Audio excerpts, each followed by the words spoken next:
Hey everybody, how's it going? I want to talk about what I feel some, not all, of our adult sons and daughters lack in their lives. And I'm not talking about a relationship with their parents if they walked away, because that is truly a void. But to those that walked away, like the way my oldest daughter did, she moved out when I was at work. That's just the way it was. Now we're going on 15 years, so it's been a while, but I think what they lack today is conflict resolution, communication skills, the art of negotiation, etc. And I was raised in a three-bedroom home with three sisters, and I shared a room with two of my sisters, and then, eventually got my own room, but that was for a short amount of time before I left for the military. But when you're in this, not a very large house with a big family, which we had six, you have to learn how to problem solve, communicate. Sometimes you fight, but for the most part, you have to learn how to share your space. And today, our sons and daughters are learning that if they believe they can walk away instead of talking about their feelings, or trying to come to a mutual understanding, or find out why someone does what they do, or try to plead their case, they're walking away.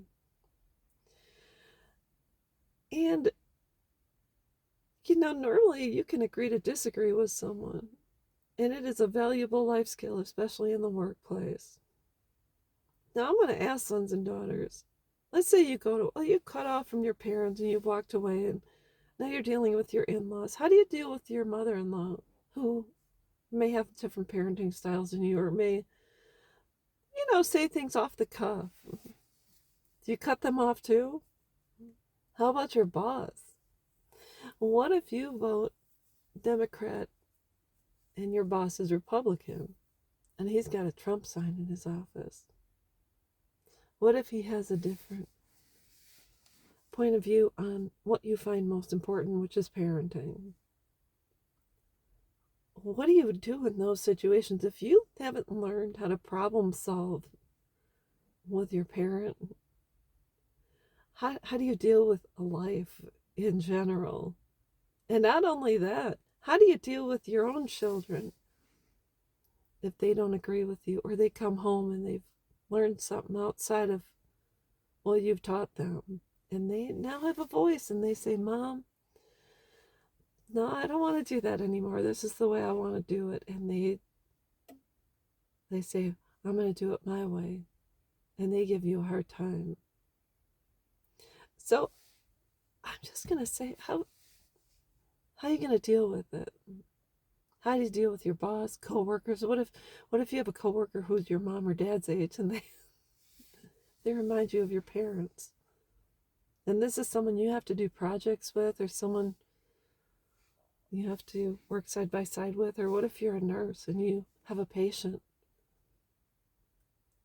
and that patient is your mom or your dad or your grandma and grandpa, and then your parents come to visit their family members?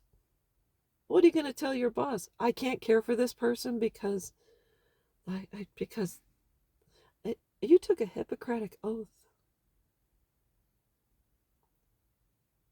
So if you don't like someone, or you don't care for a patient, what are you going to do? I'm just wondering. So think about it. You can't walk away from everyone, and can't keep your kids locked in their rooms for the rest of their lives. You can homeschool, but you're going to have to leave the house sometime. What if they get sick and you have to go to the hospital, and you find your mom or dad is one of the attendings, or they're visiting the same hospital? What are you going to do? So, anyways, inquiring minds want to know. Sorry you lack those skills, but they are needed in places outside of just your childhood home. So, anyways, that's all I've got, and I will be back.